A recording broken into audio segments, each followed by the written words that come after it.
दोस्तों स्वागत है आपका आज की हमारी इस वीडियो में। दोस्तों आज की इस वीडियो में हम इलेक्ट्रॉनिक वॉरफेयर के बारे में बात करने वाले हैं।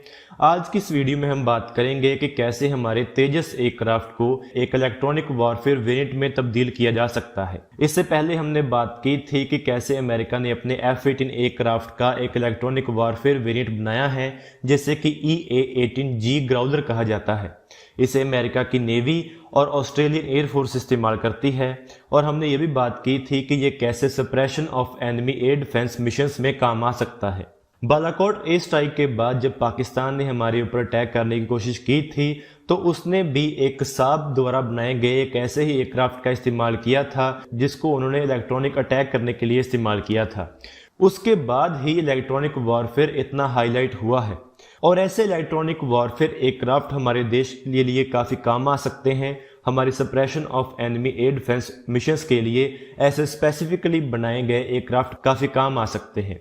इलेक्ट्रॉनिक वॉरफेयर उस सेक्शन को कहते हैं जिसमें इलेक्ट्रोमैग्नेटिक स्पेक्ट्रम के इस्तेमाल से या डायरेक्टेड एनर्जी के इस्तेमाल से दुश्मन के रडार या दूसरे सिस्टम्स को अटैक किया जाता है या उनके द्वारा की गई असॉल्ट को रोका जाता है। ये इंफॉर्मेशन वॉरफेयर का ही एक हिस्सा है। अगर आसान शब्दों में और स्पेसिफिकली बात करें तो ये इंफॉर्मेशन वॉरफेयर का एक ऑफेंसिव और डिफेंसिव काउंटर इंफॉर्मेशन का एक जरिया है। इससे आप दुश्मन के रडार्स को भी चकमा दे सकते हैं और ये दुश्मन के एयर डिफेंस सिस्टम्स को चकमा देने के लिए काफी काम आता है। इलेक्ट्रॉनिक वॉरफेयर में electro optical, infrared and radio frequency countermeasures, electromagnetic compatibility and deception, radio jamming, radar jamming and deception and electronic countermeasures और electronic masking, probing, reconnaissance, intelligence, electronic security, electronic warfare reprogramming जैसे सभी actions आते हैं। America का जो EA-18G Growler aircraft है और जो साब द्वारा proposed Gripen electronic warfare variant है, वो दोनों ही फाइटर एयरक्राफ्ट के एक तब्दील किए गए इलेक्ट्रॉनिक वॉरफेयर एयरक्राफ्ट हैं, जो कि अपने फाइटर एयरक्राफ्ट वेरिएंट की सभी परफॉर्मेंस फीचर्स को बनाए हुए इलेक्ट्रॉनिक वॉरफेयर को उसमें शामिल किया जाता है, जिसमें एक ऐसा एयरक्राफ्ट बन जाता है जो कि इलेक्ट्रॉनिक अटैक भी कर सकता है और डिफेंड भी कर सकता है, और वो एक फाइटर एयरक्राफ्ट की एजिलिटी के साथ और उसकी स्पीड और उसकी परफॉर्मेंस के साथ काम भी कर सकता है। इससे पहले जो इलेक्ट्रॉनिक वॉरफेयर एयरक्राफ्ट बनाए जाते थे वो काफ़ी स्लो होते थे और काफ़ी दूसरे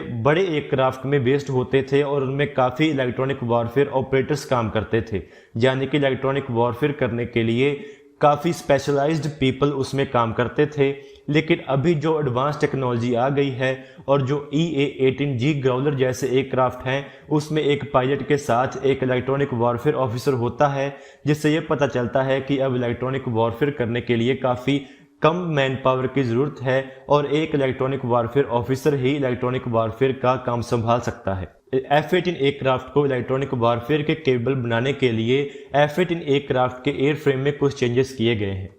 F-18 एयरक्राफ्ट को इलेक्ट्रॉनिक वॉरफेयर केबल बनाने के लिए जहां पर उसके गन पोर्ट्स लगाए जाते हैं, यानी कि उसकी जो एयर टू एयर गन लगाई जाती है, उसमें रडार जैमिंग पोर्ट्स, रिसीवर्स और कम्युनिकेशन काउंटर मेजर सिस्टम लगाए गए हैं। उसके गन बे में कम से कम 3 AN/ALQ-99 radar jamming ports, AN/ALQ-218 receiver और Raytheon AN/ALQ-227 communication counter measure system के साथ लगाए जा सकते हैं। इसके साथ ही जो उसके वेपन पाइलन्स हैं उसके ऊपर भी एक्सटर्नल जैमिंग पोर्ट्स लगाए जा सकते हैं और इसके साथ ही वो एंटी रेडिएशन मिसाइल्स का इस्तेमाल कर सकते हैं।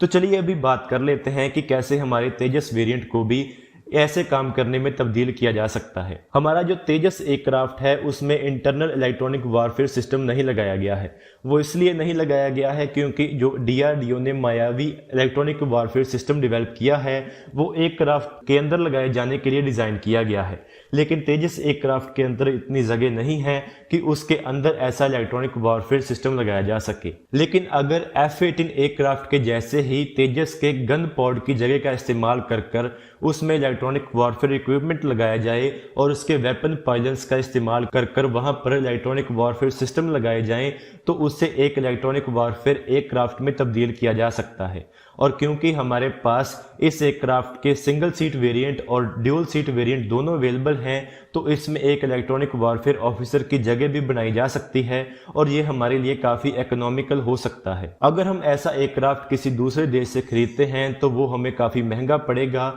और उसके ऊपर हमारा पूरा कंट्रोल भी नहीं रहेगा, लेकिन क्योंकि तेजस हमारा एक होम ग्रोन प्रोडक्ट है तो हम इसमें ज़रूरत के मुताबिक चेंजेस कर सकते हैं। अभी जो हमारा तेजस एयरक्राफ्ट है वो एक इजरायली इलेक्ट्रॉनिक वारफेयर पॉड का इस्तेमाल करता है।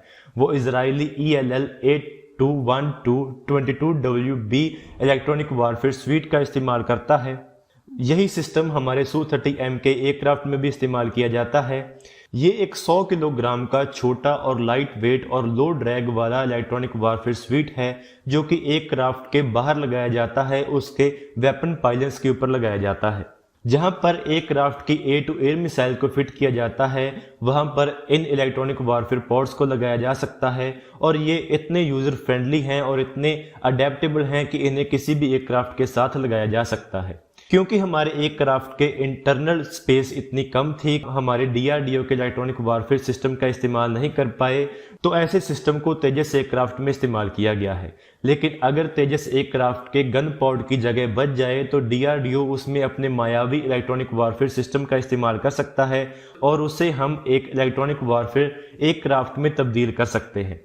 इसके साथ ही हमारे DRDO की एंटी रेडिएशन मिसाइल भी तैयार हो रही है और उसके टेस्ट भी किए जा चुके हैं।